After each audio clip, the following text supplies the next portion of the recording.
মাঠের ফুটবল নাকি প্রকাশ্যে এক কুস্তির লড়াই? বিশ্ব ফুটবলের সবচেয়ে বড় ঐতিহাসিক সেমিফাইনালের মঞ্চে মুখোমুখি হয়েছে আর্জেন্টিনা এবং ইংল্যান্ড।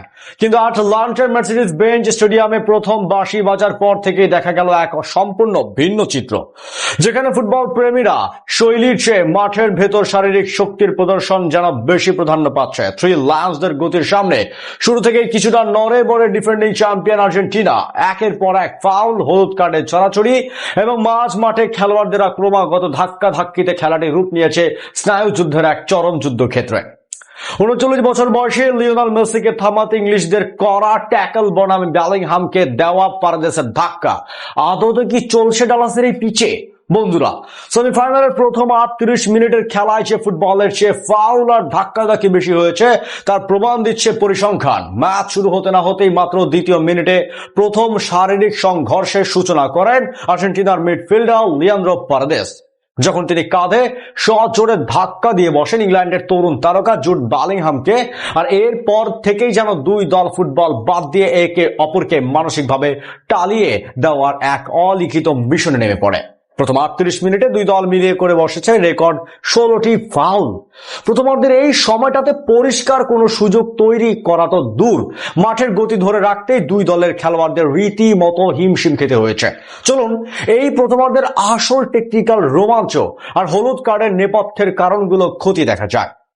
ম্যাচের ১৯তম মিনিটে প্রথম এক ধরনের হাফ চান্স তৈরি করেছিল ইংল্যান্ড।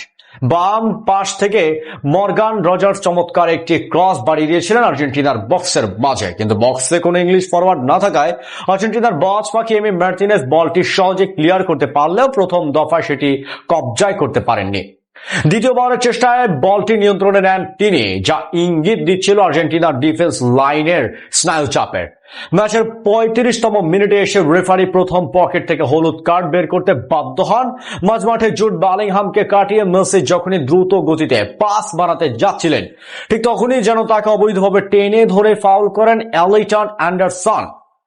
রেফারি অ্যান্ডারসনকে হলুদ কার্ড দেখান, কিন্তু এর ঠিক পরেই বড় বিপদে পড়ে আর্জেন্টিনা। ইংলিশদের এক বিপজ্জনক কাউন্টার অ্যাটাক রুখতে গিয়ে গতিতে পরাস্ত হয়ে জেড স্পেন্সার জার্সি টেনে ধরেন আর্জেন্টিনার ডিফেন্ডার লিজান্দ্রো মার্টিনেজ।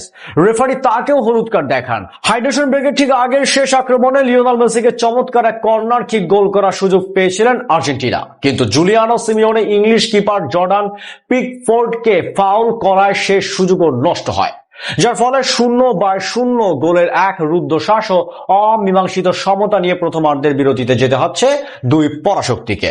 প্রথম বিরতি অংশ সমাপ্ত।